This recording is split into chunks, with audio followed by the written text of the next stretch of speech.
ஒரு மனிதனை அழிக்கக்கூடிய பாவங்கள்ல மிக முக்கியமான ஒரு பாவம் தான் சர்வசாதாரணமாக இருக்குது. ரசூலா சொன்னாங்க 7 பெரும்பாவங்கள்ல ஒன்று என்னண்டா இந்த வட்டியோட சம்மந்தப்படுறது.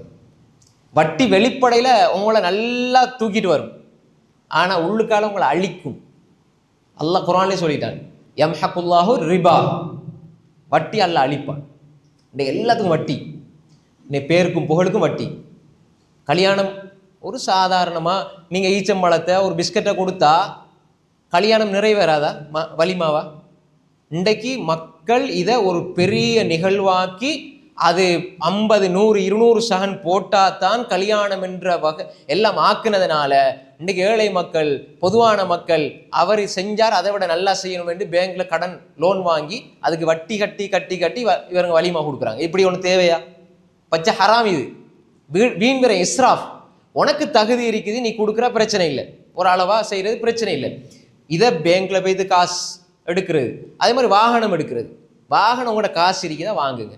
இது ஃபினான்ஸ்ல அல்லது அந்த வட்டி காசு கட்டி காட்டி கட்டி கட்டி பேங்கோட சம்மந்தப்படுறது, தொடர்படுறது, பேங்க்ல போய் கடன் எடுக்கிறது, பேங்க்ல வாகனங்கள், அதே மாதிரி இப்படி அடகு வைக்கிறது, வட்டியோட சம்மந்தப்படுறது. இது உங்களை அழிக்கும் சகோதரர்களே. நானா இருந்தாலும் சரி, நீங்களா இருந்தாலும் சரி. இப்ப வட்டி இல்லாமல் எப்படி வியாபாரம் செய்யறது? வட்டி இல்லாமல் செய்ய இயலாது. நீங்க நிர்பந்தமா பேங்க்ல காசு போடுறீங்க, உங்களுக்கு நிர்பந்தமா வட்டி வருது. எனக்கு வட்டி தேவையில்லை, ஆனா நான் இதை சேவ் பண்றதுக்காக போடுறீங்க.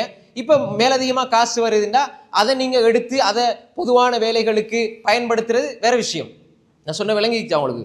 அதாவது இப்ப நீங்க போடுறீங்க எக்ரிமெண்ட் இல்லாம, எந்த நான் வட்டி எனக்கு தேவையில்லை, நான் காசு போடுறேன், அப்ப நீங்க போட்ட காசுக்கு இவ்வளவு வந்திருக்குது என்று சொல்லி ஒரு 3000, 4000 உங்களுக்கு வந்திருக்கு நீங்க போட்டது. இப்ப அந்த காசு என்ன செய்யறது? நீங்க அதுல விட்டா உங்களுக்கே பாதிப்பு, அது வர வாய்ப்பு இருக்குது. அதனால இதுக்கு சதக்காட நன்மை கிடைக்காது. உங்களுக்கு இருக்கிற அந்த பொறுப்பை நீங்க வெளியே ஆக்கிடணும். காசை எடுத்து போட்டு கிழிச்சு போட்டு ரோட்ல போற புத்திசாலித்தனமா அல்லது குடித்த ஒரு ஆளுக்கோ நண்பர்களுக்கோ குடும்பத்துக்கோ கொடுக்க இயலாது. ஏன்னா வட்டி பணம் தந்துட்டான்னு சொல்லுவாங்க. இதை நீங்க எடுத்து என்கிட்ட கையில் இருக்கக்கூடாது, நான் சாப்பிடக்கூடாது, அதை எடுத்து உங்களோட இதுல இருந்து இந்த அசுத்தத்தை நீக்கிறதுக்காக நீங்க பொதுவான அல்ல ஏதாவது ஒரு கான் வேலை செய்யறதுக்கோ டாய்லெட்டுக்கோ பாத்ரூமோ அது கொடுக்குற ஒரு விஷயம். ஆனால் நீங்க பேங்க்ல காசு போடுற தப்பு கிடையாது. ஆனால் பேங்க்ல காசு போட்டு அதுல வட்டி எடுத்து அதை நீங்க உங்களுக்கு பயன்படுத்தி எல்லாருக்கும் நீங்க அதை கொடுக்குறீங்க, உங்களோட பிள்ளைகளுக்கு கொடுக்குறீங்க என்றால் இது உங்களை அழித்து விடும். ரிபா, ரிபா இது பெரிய தலைப்பு. நாளை மறுமையில் அந்த மனிதன் ஷைத்தான் தீண்டியவனை போன்று எழும்பி நிற்பான். அது ஒரு பெரிய தண்டனை. வட்டிக்கு எந்த வகையிலையும் வட்டி வங்கிகளில் வேலை செய்வது கூடாது, ஹராம்.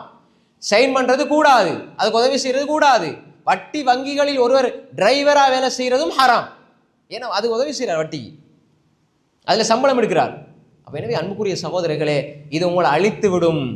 இதே மாதிரி தான் ஒரு நல்ல கற்புள்ள பெண்மணியின் மீது யார் அவதூறு சொல்கிறார்களோ, பெண்களுடைய விஷயத்தில் அல்லாஹ் பயந்து கொள்ளுங்கள்.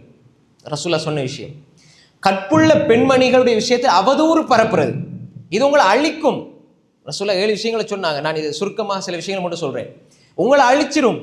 யாரோ உங்களோட ஆசைக்கு இணங்கி வரவில்லை என்பதற்காக, உங்களோட பிள்ளை லவ் பண்ணிச்சுது, உங்களோட பிள்ளை இப்படி பழகிருச்சு, அல்லது எந்த மகனுக்கு இப்படி ஒரு தொடர்பு இருக்குது, ஏன்னா மச்சாண்ட மகனுக்கு இப்படி தொடர்பு இருக்குதுன்னு சொல்லி இதெல்லாம் ஹராம். அதாவது ஆண் பெண் தகாத முறையில் காதலிப்பது என்பது மார்க்கத்தில் கூடாது. காதலிக்கிறது கூடாது என்பதை தாண்டி முதலாவது தேவையில்லாம பார்க்கறது, எந்த தேவையும் இல்லாம பார்க்கறது, தேவையில்லாம பேசுறது, குலைஞ்சு பேசுறது, இப்படி இதெல்லாம் ஹராம், கூடாது.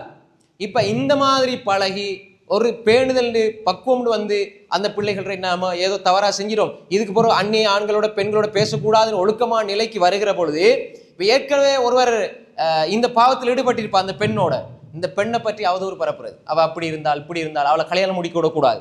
இன்னைக்கு சர்வசாதாரண முஸ்லீம் ஊர்கள் நடக்குது. இவளை கல்யாணம் முடிக்க விடக்கூடாது, ஏண்டா இவளை வந்து எப்படியாவது நாசமாக்கணும். இப்படி யார் செய்வார்களோ அவர்களை நிச்சயம் அழித்துக் கொள்வார்கள். அல்லாஹ் அவர்களை அழிப்பான். ஏன் அழிப்பான்? இது அழிவத்தார பாவம். ஒரு பெண்ணுடைய கற்பின் விஷயத்தில் யார் கை வைக்கிறார்களோ, யார் அவதூறு பரப்புகிறார்களோ, இன்றைக்கு ஒருத்திய பிடிக்க இல்லை, நீங்க ஒரு பாடசாலை காலமாக இருக்கலாம் அல்லது பொதுவான காலங்களில் ஒரு பிள்ளைகளோ அல்லது மாணவர்களோ தவறு செய்யறது என்பது, மனிதனை தவறு செய்வான். அப்ப அதை நான் இலகுபடுத்தி சொல்லல, அது பெரிய பாவம். ஆனா ஏதோ நடந்துட்டு காதலிக்கிறாங்க அல்லது ஏதாவது நடந்துருச்சுண்டா இப்ப வீட்டுல பிரிச்சு வச்சா இப்ப இருக்கிற தொழில்நுட்ப வசதிகளை பயன்படுத்தி 2 பேரும் ஒன்னா இருக்கிற மாதிரி போட்டோ, அல்லது 2 பேர் இப்படி இருக்கிறாங்க, அல்லது அங்க போன மாதிரி, அல்லது ஆபாசமா சித்தரிச்சு. இப்பதான் ஏஐ தொழில்நுட்பங்கள் எப்படி வளர்ந்துருக்கு, எது மாதிரி செய்யலாம், 1000 விதமா எடிட் பண்ணலாம். இப்படி எடிட் பண்ணி சமூக வலைத்தளங்கள்ல பகிர்ந்து கொள்றது, அல்லது வேற நண்பர்களுக்கு கொடுக்கிறது, அல்லது அடுத்தடுத்தவங்களுக்கு காட்டுறது, திருமண பேச்சுவார்த்தையை சீர்குலைக்கிறது, செய்யாத பாவத்தை செஞ்சதா இப்படி ப்ரூஃபை காட்டுறதெல்லாம் அவங்கள நீங்க பாதிப்பை உண்டாக்கலாம் நினைக்கலாம். ஆனால் அது முதலாவது அழிஞ்சு போறது அதை செய்பவர்கள் தான். அது எப்படி அல்லாஹ் தண்டனை கொடுப்பான் என்பது தெரியாது. எனவே கற்பினுடைய விஷயத்தில், பெண்களுடைய கற்புடைய விஷயத்துல யார் அவதூறு பரப்புவார்களோ அது அழிவை கொண்டு தரும்.